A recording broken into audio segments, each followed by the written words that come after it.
Chairman Edward Gaines and Barry Monroe were not reappointed to the board last night.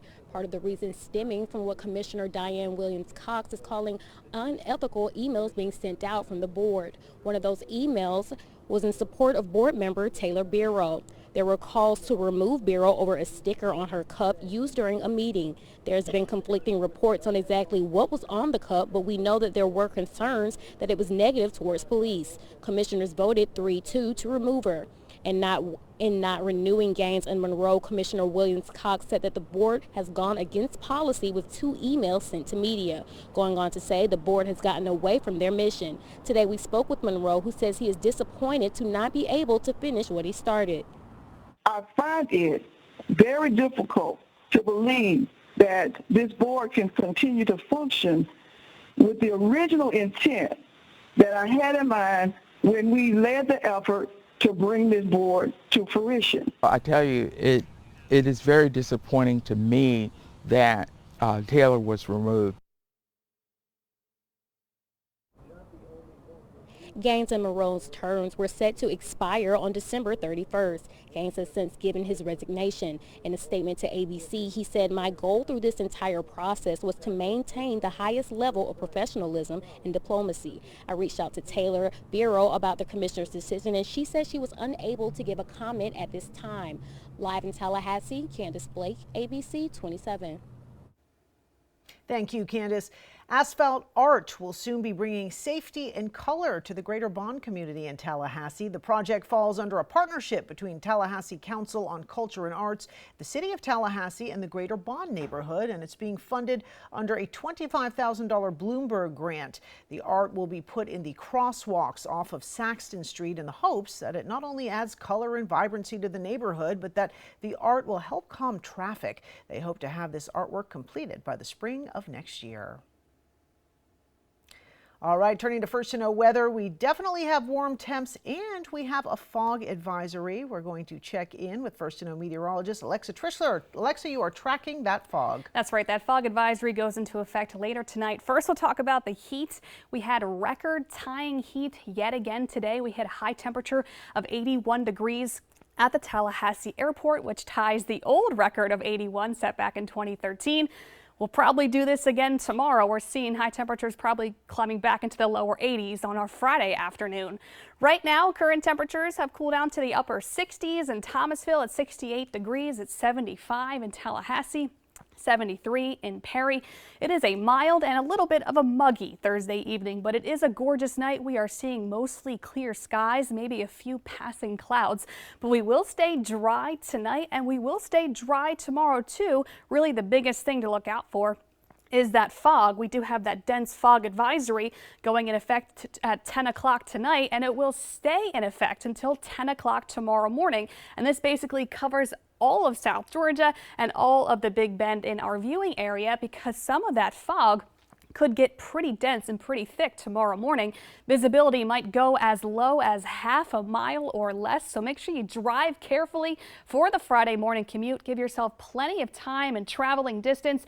Temperatures right now are quite warm, but they'll be in the mid-60s as we head into the late night hours. Tomorrow morning temperatures will get pretty comfortable in the mid to upper 50s. We'll take what we can get, but do look out for that fog. We do have more warm and humid weather on the way heading into the weekend.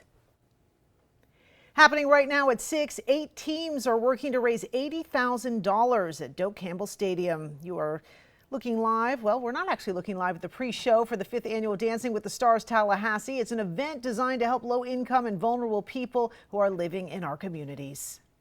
We serve a lot of people who are really just at their worst moment, who are trying to figure out how to move on from that worst moment. Legal Services of North Florida supports people in 16 counties from the Big Bend to the Panhandle. And tonight they are hoping to raise at least $80,000 to further that mission. My co-anchor Channing Frampton joins us live from Doak Campbell Stadium, where 8 teams of dancers are stepping up to give back. Yeah, Ava, I was invited to be a judge here along with 3 other people for tonight's event, so I'm excited to be here for that. ABC 27's Cara Bailey will be emceeing the event and kicks off in less than an hour. A lot of people working hard here tonight to raise thousands of dollars to help provide free civil legal aid to low-income families and people who otherwise might not be able to afford an attorney. You might not know it, but when it comes to civil cases, you're not guaranteed an attorney when it comes to a civil legal problem, and that court won't appoint you one. Many people go into court on their own without the protection of a lawyer. That's where Legal Services of North Florida comes in. I talked with Leslie Powell-Boudreau, who's the nonprofit's executive director. She and her team have worked to help people in the Big Bend for years, including one veteran who she told me was forced out of his home after Hurricane Sally. When he came to us, mentally he was not healthy. He was he suggested at one point that he might take his own life, and to know that it took so little for us to do, but for Legal Services, that gentleman may not be with us right now. And that's the kind of, that's the sweet stuff. That's knowing that we've made a difference in someone's life, that their life is better than it would have been without us. It keeps most of us doing the work. As she told me, they worked to help secure him a new home again. That story, one of many. In 2021, they helped just over 7,000 cases. In total last year, those cases helped 17,000 people when the factor in the households involved with each of those cases. Across their 16-county area they serve, they've got 42 attorneys working to help people get the civil legal help they need. And Channing, how much does it cost to operate every year? $10 million a year to run this program, which is why every cent raised tonight will go toward helping people in our community. All right. Thank you, Channing. What a great event tonight. Looking forward to seeing that later. And we are going to have more news and weather coming up right after the break. Now at 6, our investigative reporter Katie LaGrone was first to reveal how an executive order from Governor DeSantis was forcing some child care shelters to stop caring for migrant children. Now, since then, her reporting has prompted outrage and action across the state. Now, it appears much of this battle is happening out of the public eye. Katie LaGrone continues her exclusive reporting. In a state with a long history of welcoming children, if migrant children who arrive in Florida without a guardian are still welcomed here remains a question even those who advocate for them can't answer. Caring for children was one of the things that Florida just has always done. Melissa Morantes is an immigration attorney with the Orlando Center for Justice. She works with providers in Florida that temporarily house unaccompanied migrant children for the federal government. More than a year after Governor Ron DeSantis signed this order and DCF adopted its own rule prohibiting these shelters from getting licensed as part of the governor's response to what he dubbed Biden's border crisis, Morantes says several shelters have shut down. All of them, she says, connecting these kids with foster families. This family setting is the most appropriate, the least restrictive, and so it's very concerning that this would be the settings that are closing their doors. It's a controversy we were first to reveal last year when this Sarasota shelter was forced to move the dozens of unaccompanied children in its care after Florida's Department of Children and Families refused to relicense them. They fought back and won, but a year later, with state licenses back up for renewal, the future of these shelters is unknown. State lawmaker and immigrant advocate Anna Escamani. These are very well-performing organizations. They follow the rule of law. They do everything correctly. And yet, they're caught in the crossfire in their ability to serve their kids. That crossfire prompted one shelter to file this legal complaint a few months ago after DCF denied them a new license. The two are now in the process of settling, but it's unclear how. No one from the shelter will speak with us. In fact, none of them are. Many concerned, they tell us, about being penalized by DCF if they speak out. DCF also staying quiet. Despite a records request to find out how many of these shelters have been approved or denied a new license, DCF has yet to provide us with any documents. But in this email from Catholic Charities of Miami, which also operates a migrant kids shelter, a spokesperson there tells me they were renewed earlier this year, the only facility in the state to be licensed for this residential program. Why them and not others is among the many questions no one seems to want to answer about the future of migrant kids in Florida. In the past, the feds have said these shelters don't need a state license to operate since they're federally funded. As for where things stand right now, the feds also not talking. A spokesperson emailed me just last week. They will respond when they can. I'm Katie LaGrone reporting. Now at 6, just weeks before Christmas, employees of TruLieve are finding out they are out of a job. And tonight, the community is rallying around those who were impacted. Gabriela Mercurio is live in Gadsden County with a closer look at the support they're receiving. Community members and city leaders are coming together to pray for those who have been recently laid off by a local marijuana processing facility. The TruLieve factory here in Gadsden County is one of many that are experiencing layoffs due to a consolidation with being merged to another company last year. Now many find themselves without a job and without an explanation. Chaplain Jimmy Salter says he's worried for not only families that don't have an income, but now that there might be an uptick in crime in the community. He says there could be more violence and just unsettled community all around. Salter says although there has been a recent decline in violence, he's worried that the mass layoff and upcoming holiday season can change that. Community members tell me that although there has been a recent decline, they think that these prayer meetings are helping, and they're hoping to have more in the future. Live here in Gadsden County, Gabriela Mercurio, ABC 27.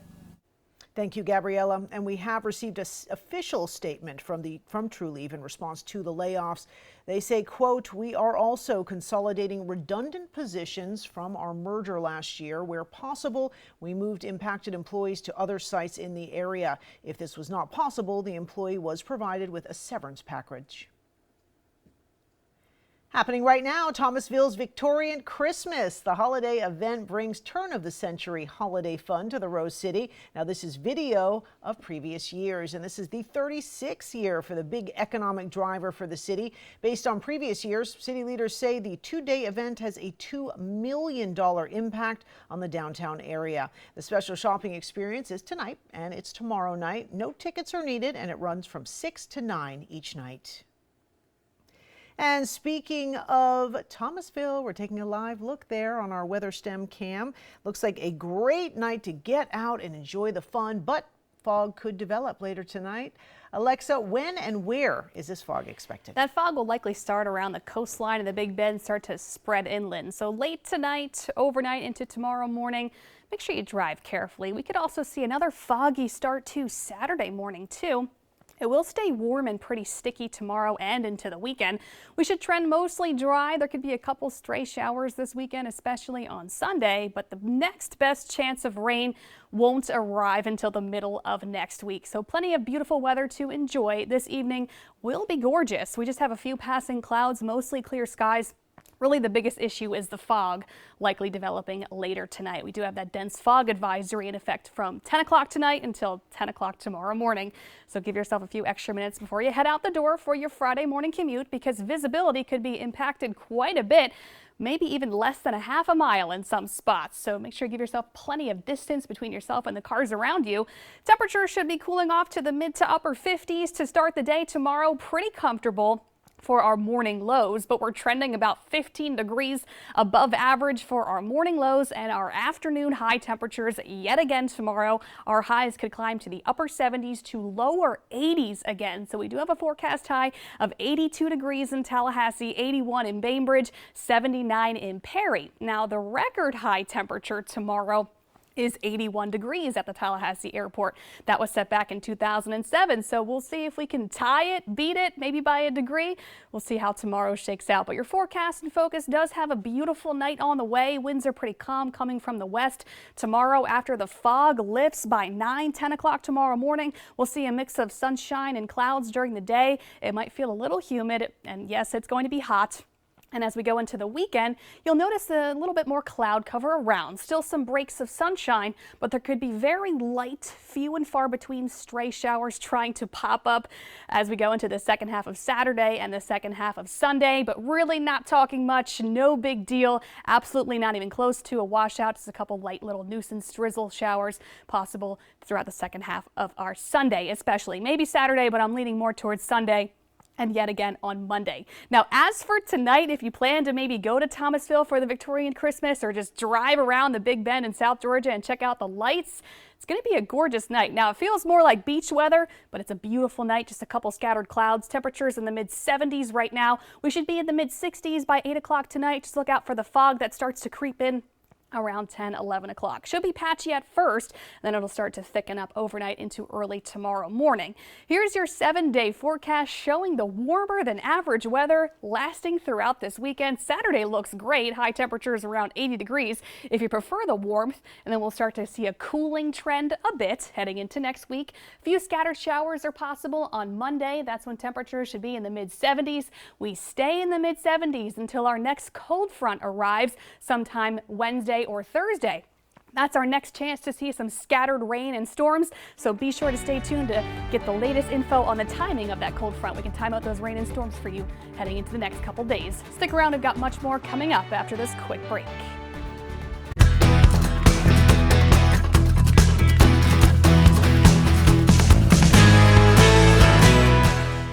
The 14th Black College Football Hall of Fame class has been announced, and not one, but two Florida A&M Rattlers have made the list. Henry Lawrence and Tyrone McGriff, who both played for FAMU in the 1970s, are the latest additions to the Hall of Fame. Lawrence, a three-time Super Bowl champion, and McGriff, who helped lead the Rattlers to the 1978 Division I AA national title. The class of 2023 will be honored in June. The Florida A&M men's basketball team's offseason slate has been a grind, and it is not getting any easier, folks. The Rattlers play at home next week before 3 straight road games: Louisville, Kentucky, and Purdue, before SWAC play begins in the new year. The start of conference play is what the Rattlers are focused on. With a young team, sure, there's been some growing pains, but head coach Robert McCullum has seen a lot of good things from this group as well, and now they look to build on those. We see some things again defensively that we can hang our hat on. And there are going to be nights when you don't shoot it well. I don't care who you are. And so your defense really has to carry you. But we got to do a better job of taking care of the basketball. And a lot of it goes back to 9 new players meeting for the first time in June, and you're trying to get them to gel together. We're making progress. You know, it's just not as fast as what we would like, but yet nonetheless we're making progress. And that's all you can ask for. FAMU returns to action Tuesday when they host Edward Waters. Tip-off is at 7 o'clock. Over the next 3 days, 8 high school football teams will battle for 4 state championships in the capital city. And one of those teams, Florida High, who faces Cocoa tomorrow night for the 2 Suburban State title. For the Seminoles, this game is essentially a home game. Their campus 4.2 miles away from Gene Cox Stadium. Now for this team, it's also a chance at redemption. The Seminoles reached this point in 2019, settling for state runner-up. Now they are ready for round 2, and this time win the program's first ever state title. I think anytime you do something, you learn a little bit more each time you do it. So I think our coaching staff and our kids, you know, some of those seniors understand maybe just a little bit more, but excited for the opportunity, understand we have to play a really good opponent, and understand you have to play really good to be where you want to be. Now, something that makes this team so special, 14 of the 16 seniors they have played in the Florida High program since the 6th grade. We're talking more about that bond tonight at 11. So Florida High plays in that 2S title game tomorrow night against Cocoa, but we'll be handing out trophies starting tonight. The 1 Metro title game is at 7, and there'll be 2 state championships played on Saturday. Stay with us. We'll be right back. We do have a mainly clear and peaceful Thursday evening on the way. It is quite warm and a little humid. Temperatures now in the 70s. We should be in the upper 60s, getting closer to the 7-8 o'clock hour. And then by overnight time frame, when the fog starts to develop, temperatures should cool off to the mid to upper 50s to start the day. So pretty comfortable beginning for our Friday, though you'll certainly need the shorts if you're headed off to school, because we're talking more warm temperatures. So after the fog lifts by mid-morning, the sunshine will break through and high temperatures should climb to the lower 80s in the afternoon. It certainly doesn't feel like the first week of December. It's going to be hot, pretty humid, talking temperatures in the low 80s both tomorrow and Saturday, with some cooler air finally coming next week. All right, thank you, Alexa, and thank you for joining us. We'll see you back here for the news at 11.